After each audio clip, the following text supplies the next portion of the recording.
নমস্কাৰ ছাত্ৰ ছাত্ৰীসকল মই কীৰ্তি তোমালোকক ই কক্ষালৈ স্বাগতম জনাইছো আজি মই লৈ আহিছো নৱম শ্ৰেণীৰ হিন্দী বিষয়ৰ অধ্যায় 9 কৃষ্ণ মহিমা যি লিখিছে ৰাজখান জীয়ে এও ৰাজখান জি ঠিক আছে এতিয়া আমি এওৰ পৰিচয় চাম ঠিক আছে সাবা कवि परिचय हिंदी साहित्य की कृष्ण भक्ति परंपरा में सूरदास नंददास मीराबाई आदि के साथ रसखान का स्थान अत्यंत महत्वपूर्ण है कि কৈছে हिंदी साहित्य कृष्ण भक्ति परंपरा मते सूरदास नंददास और मीराबाईर लगते रसखानर नामो स्थानो की হয় अत्यंत गुरुत्वपूर्ण বুলি কৈছে रसखान एक अनन्य कृष्ण भक्त मुसलमान कवि थे जिनकी भक्ति निष्काम और प्रेमपूर्ण थी কি কৈছে रसखान एक अनन्य कृष्ण भक्त मुसलमान कवि थे ठीक আছে তেওঁ মুসলিম আছিল কিন্তু কৃষ্ণ ভক্ত আছিল আৰু जिनकी भक्ति निष्काम और प्रेमपूर्ण थी भक्ति কেনেকুৱা আছিল তেওঁৰ একো লাভ নিবিচৰা কৰে ঠিক আছে একো স্বাৰ্থ নাই আৰু প্ৰেমপূৰ্ণ ভক্তিত কি দেখা গৈছিল প্ৰেমেৰে ভৰা ঠিক আছে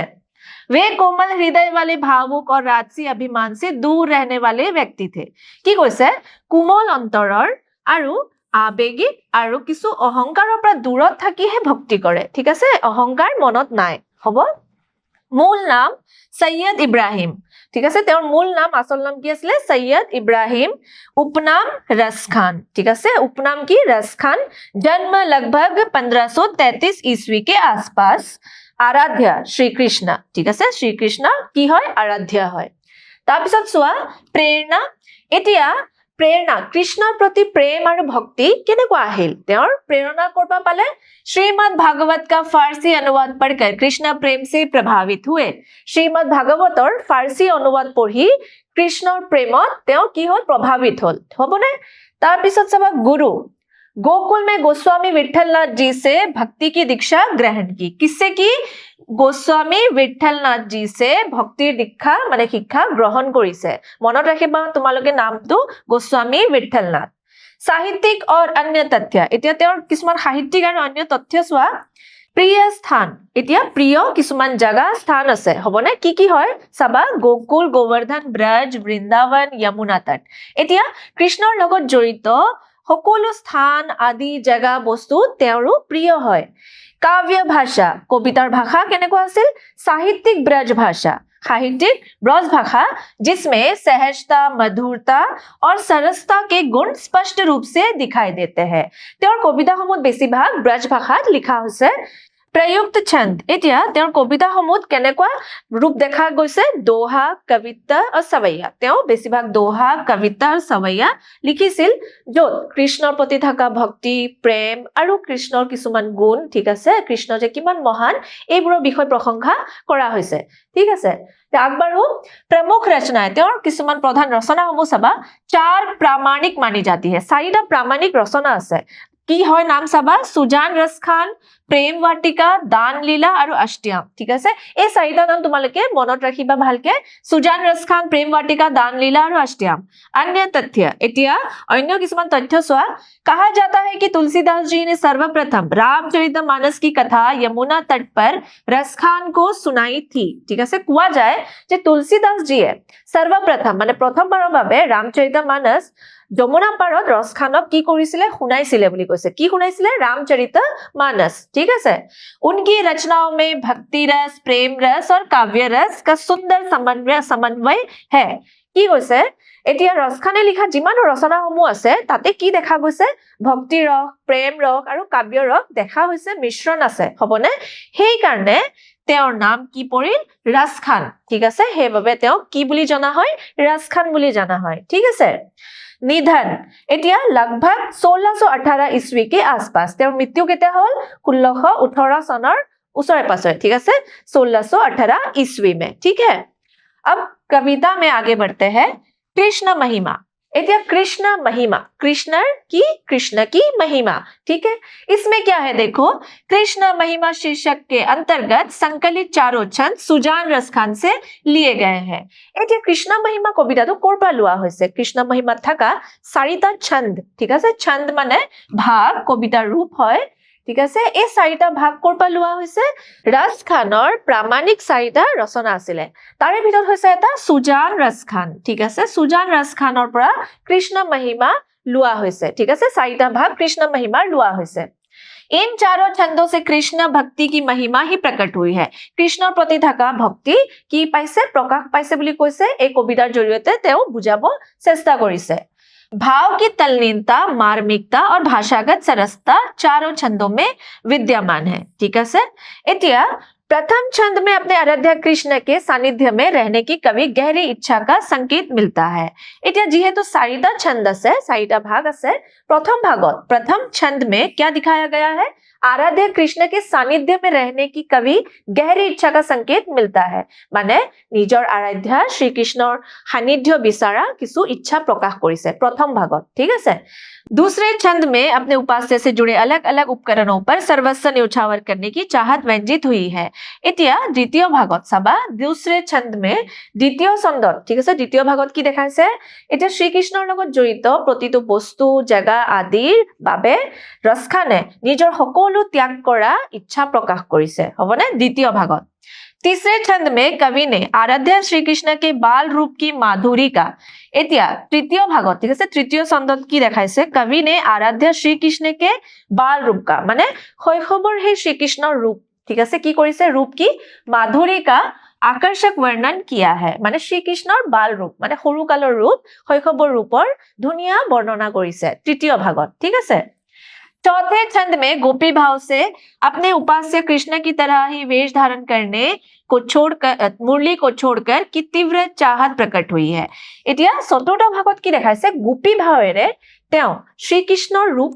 লোৱা ইচ্ছা প্ৰকাশ কৰিছে ঠিক আছে শ্ৰীকৃষ্ণৰ যেনেকৈ ৰূপত থাকি ভাল পাইছিলে তেনেকুৱা ৰূপ ধাৰণ কৰা কিছুমান ইচ্ছা তীব্ৰ ইচ্ছা প্ৰকাশ কৰিছে ঠিক আছে কেৱল মুৰলীৰ বাহিৰে ঠিক আছে মুৰলীকো छोड़कर কিন্তু এনেকুৱা কিয় কৈছে আমি কবিতাটো পঢ়িলেহে ভালকে গম পাম ঠিক আছে এতিয়া আমি কবিতাটোলৈ আগবাঢ়ো আৰু বুজিবলৈ চেষ্টা কৰো সাবা প্ৰথম ভাগ চোৱা এতিয়া তোমালোকক মই सरल हिंदी बुझाবলৈ চেষ্টা কৰিম তোমালোকে অৰ্থ বুজি যাবা আৰু ধুনিয়াকে লিখিও যাবা ঠিক আছে मानुस हो तो वही रसखान बसो ब्रज गोकुल गांव के ग्वारन मानुस माने मानु ठीक আছে मानुस हो तो वही रसखान কৈছে যে যদি মই অহা জনমত ৰসখান হিচাপেও যদি জন্ম লওঁ মানুহ হয় যদিও জন্ম লওঁ তেনেহলে সেই ৰসখানৰ ৰূপতে মই জন্ম লব বিচাৰিছো কিন্তু बसो ब्रज गोकुल गांव के ग्वारन কোত বাস কৰিব বিচাৰিছে বসো ব্ৰজ গোকুল হে গোকুল গাঁৱৰ ব্ৰজ আৰু গোকুল গাঁৱৰ মাজত হে গোৱাল সকলৰ মাজতে যাতে মই জন্ম লওঁ হেতু কৈছে जो पशु हो तो कहां बसु मेरो चरो नित नंद की धेनु मंझारन जो पशु माने কি হয় পশু ঠিক আছে জন্তুৰ কথা কৈছে যদি মই জন্তু হৈ জন্ম লওঁ তেনেহলে चरो नित नंद की धेनु मंझारन नित नंद की धेनु मंझारन माने মাজতে ঠিক আছে नंद की धेनु नंद माने याते नंद बाबार কথা কোৱা হৈছে কৃষ্ণৰ পিতৃ নন্দ বাবাৰ গৰুবোৰৰ মাজতে যাতে মই কি কৰো জন্ম লব পাৰো জন্তু যদি হয় জন্ম লওঁ ঠিক আছে এতিয়া ইয়াৰ অৰ্থ চাবা হিন্দীত তোমালোকে চাই যাবা আৰু ধুনিয়াকে লিখি যাব পাৰিবা और अगर मैं मनुष्य बनूं तो उसी रसखान के रूप में यानी कृष्ण भक्त के रूप में ब्रज और गोकुल के ग्वालों गायों को चराने के बीच रहूं ठीक है इधर 2 नंबर लाइन तो सुआ अगर मैं पशु बनूं तो मेरा वश नहीं लेकिन मुझे नंद बाबा की गायों के झुंड में चरने का सौभाग्य मिले की सौभाग्य বিচাৰিছে যাতে হে নন্দ বাবাৰ গৰুৰ বুৰৰ মাজতে যাতে কি কৰিব পাৰে থাকিব পাৰে ঠিক আছে হেতু ইচ্ছাতেও প্ৰকাশ কৰিছে এতিয়া দ্বিতীয় চোৱা पाहन हाथो वही गिरी को जो धरियो कर छत्र पुरंदर धारण ठीक আছে কি কৈছে পাহান মানে পাথৰ হবনে হিল যদি মই হিল হৈ জন্ম লওঁ গিৰি মানে হৈছে পাহাৰ হবনে পৰ্বত পাহাৰ যদি মই হিল হৈ জন্ম লওঁ তেনেহলে সেই পাহাৰৰ অংশ হৈ মই জন্ম লব বিচাৰিছো যোনটো শ্ৰী কৃষ্ণই নিজৰ হাতত আঙুলিত উঠাইছিলে আৰু সেই পৰ্বতৰ নাম কি আছিল গোवर्धन पर्वत ठीक है गोवर्धन पर्वत जो खग हाथो बसेरो करो मीली कालिंदी कुल कदम की डारन एतिया खग माने की है खग माने होसे चराई হবনে खग माने चराई जो खग हाथो যদি মই চৰাই হৈ জন্ম লওঁ যদি মই চৰাই হৈ জন্ম লওঁ তেনেহলে মিলি কালিন্দি কুল কদম কি ডাৰন মানে কালিন্দি কি হয় যমুনা নদীৰ নাম হয় কালিন্দি বুলি কোৱা হয় ঠিক আছে কালিন্দি মানে যমুনা কৈছে যে যদি চৰাই হৈ মই যদি জন্ম লওঁ মই সেই যমুনা পাৰত থকা কুল কদম মানে কদম গছৰ ডালত মই বাস কৰিব বিচাৰো থাকিব বিচাৰো যদি মই চৰাই হৈ জন্ম লওঁ ঠিক আছে এতিয়া সৰল হিন্দীত চাবা ইয়াৰ অৰ্থ अगर मैं पत्थर बनूं तो उसी गोवर्धन पर्वत का पत्थर बनूं जिसे श्री कृष्ण ने इंद्र के प्रकोप से बचाने के लिए अपनी उंगली पर छत्र माने छतरी की तरह उठाया था ठीक है देख पा रहे हो अगर मैं पक्षी बनूं तो यमुना नदी कालिंदी के किनारे लगे कदम के पेड़ की डाल पर ही अपना बसेरा बनाओ ठीक আছে আগবাৰো এতিয়া আমি দ্বিতীয় ভাগত আহিলো চাই যাবা या लकुटी अरु कामरिया पर राज तिहु पर को तजी डारो या लकुटी लकुटी माने की लाठी हबने लाठी कामरिया এটা कामरिया माने হৈছে কম্বল হবনে या लकुटी अरु कामरिया पर राज तिहु पर को तजी डारो ঠিক আছে এতিয়া শ্ৰীকৃষ্ণই লোৱা লাঠি ঠিক আছে লাঠি কম্বল আদিৰ বাবে মই ত্ৰিলোকৰ ত্ৰিজগতৰ ৰাজ্য ত্যাগ কৰিবলৈ তৈয়াৰ আছো ঠিক আছে ত্যাগ কৰিব পাৰো এনেকৈ কৈছে হবনে आठो सिद्धि नवोनिधि को सुख नंद की गाय चराय बिसारो এতিয়া बिसारो माने কি পাহৰি যোৱা হবনে बिसारो माने হৈছে পাহৰি যোৱা কি কৈছে এইটো লাইনত কৈছে যে নন্দ কি গায় চৰায় बिसारो মই যদি নন্দ বাবাৰ সেই গৰু চৰাবলৈ পাওঁ সেই সৌভাগ্য যদি পাওঁ তেনে হলে সেই সৌভাগ্যৰ বাবে মই 8টা সিদ্ধি আৰু 9টা নিধিৰ সুখ সকলো ত্যাগ কৰিব পাৰো ঠিক আছে এটোৱে বুজোৱা হৈছে सबा रस खान कहते हैं कि इस लकुटी डंडा और कंबली के बदले मैं तीनों लोगों का राज्य भी छोड़ सकता हूं माने त्याग কৰিব পাৰে হবনে नंद बाबा की गाय चराने के सुख के लिए नंद बाबार गाय চৰুৱা সুখৰ বাবে ঠিক আছে হে যে গৰুবোৰ চৰাবলৈ পাব হে সুখৰ বাবে তেও কি কৰিব পাৰে 8 सिद्धिया और 9 निधिया भी भूल सकते हैं 8টা সিদ্ধি আৰু 9টা নিধিও পাহৰি যাব পাৰে ঠিক আছে হেটোই বুজোৱা হৈছে তাৰ পিছত চাবা रस खान कबो इन आखिन 100 ब्रज के बनबाग तड़ाग निहारो तड़ाग माने की पुखुरी ठीक আছে तड़ाग माने पुखुरी निहारो निहारो माने सुआ হবনে কেনে কি সুয়া একদম লীন হৈ সুয়া প্ৰেমেৰে সুয়া হেতু হয় নিহাৰো নিহাৰনা ঠিক है अब देखो रस खान कबोई नाखिन से रस खाने নিজৰ ইচ্ছা প্ৰকাশ কৰিছে যে কেতিয়া মই নিজৰ চকুৰে সেই ব্ৰজত থকা বন বাগিচা আদি কি কৰিব পাৰিম বন বাগিচা আৰু পুখুৰী মই নিজৰ চকুৰে যাতে চাবলৈ পাওঁ কেতিয়া যে মই চাব পাম হেতু ইচ্ছা প্ৰকাশ কৰিছে कोटिक ही कलधोत के धाम करील के कुंजन ऊपर वारो की কৈছে कोटिक ही कलधोत के धाम माने কি হয় সোণ আৰু ৰূপৰ নগৰ হবনে सोने और चांदी का महल नगर ठीक है करील के कुंजन ऊपर वारो करील माने হৈছে কাইট থকা গছ ঠিক আছে কুঞ্জন মানে হৈছে ঝুপুহাবোৰ হবনে জঙ্গলত কি থাকে ঝাড়ি থাকে তেও কব বিচাৰিছে যে मैं उन ब्रज के झाड़ियों के लिए मैं अपना सोने और चांदी का महल भी त्याग कर सकता हूं ঠিক আছে হেতুৱে তেও কৈছে যে মই কি কৰিব পাৰো ব্ৰজত থকা ব্ৰজৰ বনত থকা সেই ঝুপুহাবোৰৰ বাবেও মই নিজৰ সোণ আৰু ৰূপৰ নগৰ মই ত্যাগ কৰিব পাৰো ঠিক আছে तार पिছত सबा এতিয়া অর্থ रस खान की कामना है कि कब वो अपनी आंखों से ब्रज के वन बाग और तालाब देख सके ठीक আছে ইচ্ছা কৈছিলে তেও যে নিজৰ চকুৰে কি চাব বিচাৰিছে ব্ৰজত থকা বন বাগিচা পুখুৰী আদি চাবলৈ বিচাৰিছে वे ब्रज की करील की कुंजो माने झाड़ी के लिए करोड़ों सोने चांदी के महलों को भी न्योछावर कर सकते हैं हे ब्रजत थाका झुपुहा झाड़ी बुৰৰ বাবে তেও কোটি কোটি সোণ আৰু ৰূপৰ মহল নগৰ কি কৰিব পাৰে ত্যাগ কৰিব পাৰে ন্য়োছাवर ঠিক আছে ত্যাগ কৰিব পাৰে বুলি কৈছে হয়নে তাৰ পিছত চাবা তৃতীয় ভাগ এতিয়া চাই যাবচোন তৃতীয় ভাগত কি আছিল বাল ৰূপ ঠিক আছে কৃষ্ণৰ বাল ৰূপৰ বিষয় কোৱা হৈছিল বাল ৰূপ মানে শৈশৱৰ সময়ৰ বৰ্ণনা কৰা হৈছে হে ৰূপৰ বৰ্ণনা কৰা হৈছে এতিয়া চাই যাবা ধুৰি ভৰে অতি শোভিত শ্যামজু মানে ধুৰি ভৰে ধুৰি মানে কি হয় ধুলি বালি হবনে হে গাত ধুলি বালি যে লাগি আছে দেখাত খুবেই ধুনিয়া লাগি আছে ঠিক আছে ধুৰি ভৰে অতি শোভিত শোভিত মানে শোভিত ধুনিয়া লগা হবনে মোহিত तैसी बनी सिर सुंदर चोटी और मूरत की बांधी थৈছে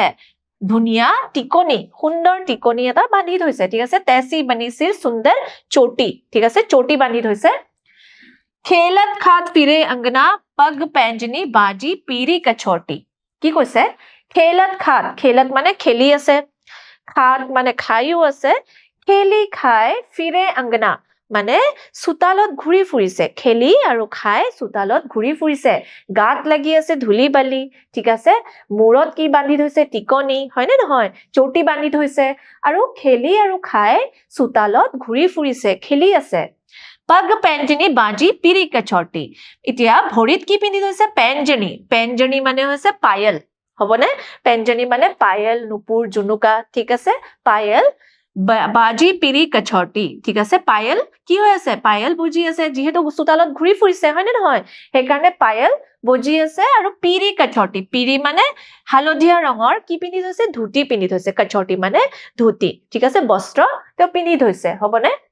তাৰপিছত চোৱা अर्थ, धूल से सने हुए श्री कृष्ण बहुत सुंदर लग रहे हैं, धुनिया लगी আছে, है ना নহয়, और उनके सिर पर वैसी ही एक सुंदर चोटी बनी हुई है, वे आंगन में खेलते खाते घूम रहे हैं, उनके पैरों की पैंजनी माने पायल बज रही है, और उन्होंने कमर में पीली कछौटी मतलब धोती, হালধীয়া ৰঙৰ ধুতি পিন্ধি আছে, ঠিক আছে। তাৰপিছত চোৱা, वाह छवि को रसखानी बिलोकत, वारत काम कला निधि कोटी, কি কৈছে, वाह छवि को रसखानी बिलोकत মানে वाह छवि মানে কৃষ্ণৰ হে ৰূপ, ঠিক আছে, যোনটো আমি পঢ়িলো অলপ দেৰি আগতে, কেনেকুৱা ৰূপ দেখাইছিলে, যে পিলা ৰঙৰ ধুতি পিন্ধি আছে, হয় নে নহয়, তাৰপিছত মূৰত টিকনি বান্ধিছে, আৰু গাত কি লাগি আছিলে, ধূলি বালি লাগি আছিলে, তেনেকুৱা ৰূপ কি কৈছে, ৰসখানৰ খুবেই প্ৰিয়, হয়নে, খুবেই প্ৰিয়, वाह छवि को रसखानी बिलोकत, वारत काम कलानिधि कोटी, कलानिधि মানে চন্দ্ৰমা, হবনে, वारत काम, काम মানে হৈছে যে কামদেৱ, সৌন্দৰ্য দেৱতা, ঠিক আছে, ইয়াতে বুজাইছে যে সেই ৰূপৰ বাবে সাগে চন্দ্ৰমাৰ পোহৰ মানে চন্দ্ৰমাৰ সৌন্দৰ্য আৰু কামদেৱৰ সৌন্দৰ্যও নিজৰ কি কৰিব, কলা আদি সৌন্দৰ্য ত্যাগ কৰিব, ঠিক আছে, কাৰণ শ্ৰীকৃষ্ণ দেখিবলৈ ইমানে ধুনীয়া লাগি আছে যে সেই ৰূপৰ বাবে চন্দ্ৰমাই নিজৰ সৌন্দৰ্য আৰু কামদেৱেও নিজৰ সৌন্দৰ্য ত্যাগ কৰি দিব, ঠিক আছে। কাক কে ভাগ কাহা কহিয়ে, এতিয়া কাক মানে কাউৰী, হবনে, কাক মানে কি, কাউৰী, কাক কে ভাগ, ভাগ মানে ভাগ্য, হবনে, কাক কে ভাগ কাহা কহিয়ে, সেই কাউৰীৰ ভাগ্য কি কম, ঠিক আছে, সেই কাউৰীৰ ভাগ্য কি কম, हरी हाथ सो ले गयो माखन रोटी, কি কৈছে, हरी हाथ सो ले गयो माखन रोटी, हरी মানে কৃষ্ণ, হয় নে নহয়, চোৱা কৃষ্ণৰ হাতৰ পৰা কি লৈ গল, মাখন ৰুটি লৈ গল, হবনে, মাখন ৰুটি লৈ গল, কাক কে ভাগ কাহা কহিয়ে, সেই কাউৰীৰ সৌভাগ্য চোৱা, কৃষ্ণৰ হাতৰ পৰা মাখন ৰুটি লৈ যাব পাৰিছে, কি যে সৌভাগ্য, হবনে, সেইটোৱে বুজাইছে। তাৰপিছত চোৱা অৰ্থ,